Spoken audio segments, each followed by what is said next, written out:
Well, good afternoon, viewers. We're back working on this 19 Jeep Cherokee with the potential fuel pump problem. I've obtained a new fuel pump. It was not available from the manufacturer, so I acquired a Delphi pump. That's the part number for this particular vehicle because it's an all-wheel drive, has a saddle tank. It's under the back seat, so it's a fairly involved process to get access to the back seat. It's not just like you lift this cushion up. That would be too convenient. So we're going to get started here. So there's 2 bolts behind plastic covers with 16 mil heads in the front of the seat. There is this plastic trim beside the seat. And then there's a spring-loaded collar. You got to pry that away from this and lift this up. There's a pivot in the middle of the seat. I've taken the other side out, and you almost need a helper to lift up on the seat while you pry this spring-loaded collar out, as it hooks into the position, or it hooks into the pivot there. So I found if you pry that collar towards the seat, away from the C-pillar, and use a 1-inch open-end wrench to hold it there, and have a helper lift up on the seat to pull it up out of the spot, the pivot. Okay, there's 2 18 mil nuts on the back of the bottom of the seat, and then these pull through. Kind of finicky on this side, but they do pull through. And here's the access cover. Now this one we have to take off because there's a cross tube, and that one we have to take off. That's where the fuel pump is on the right side. So there's a transfer tube that goes across to the other side of the saddle tank.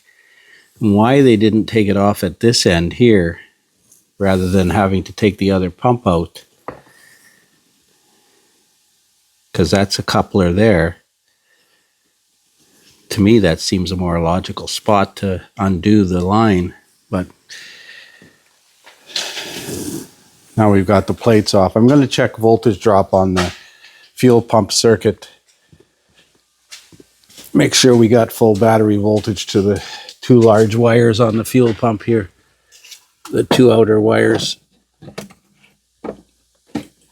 I'm going to back pin these 2 wires and read the voltage there with the pump running. So we've got 40 pounds of fuel pressure. The spec is 58 plus or minus 5. And I've got the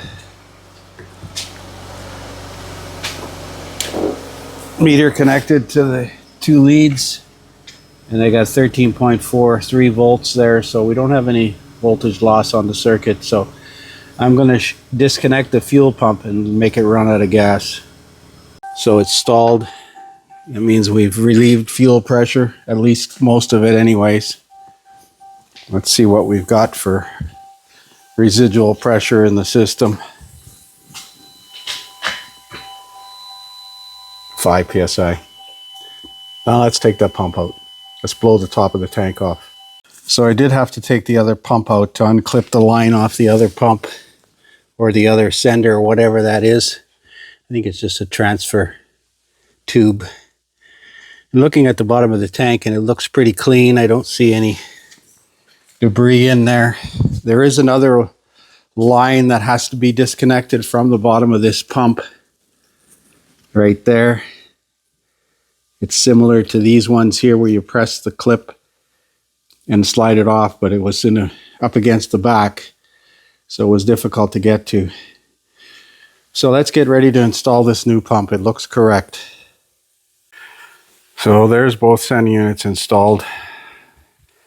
Put dielectric grease on the O-ring seals. Let's see how it starts. Check the fuel pressure. Let's go look at the fuel pressure.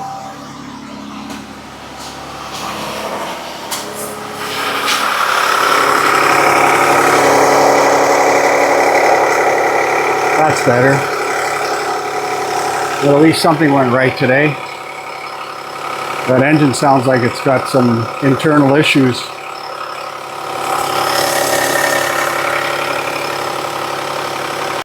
So I've connected to the vehicle and done a network scan.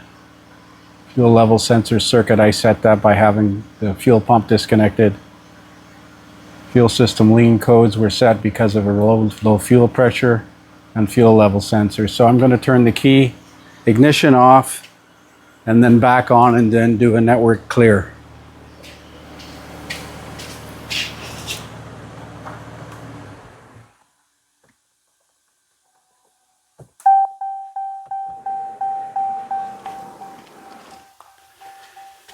Chrysler doesn't let you do a code clear with it running.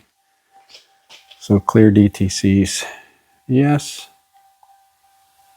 Cannot be running, I know that. It's always good to let it go with a clean slate. So we'll take this thing for a road test now.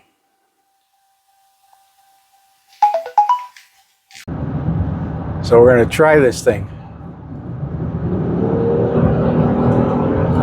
No lack of power now.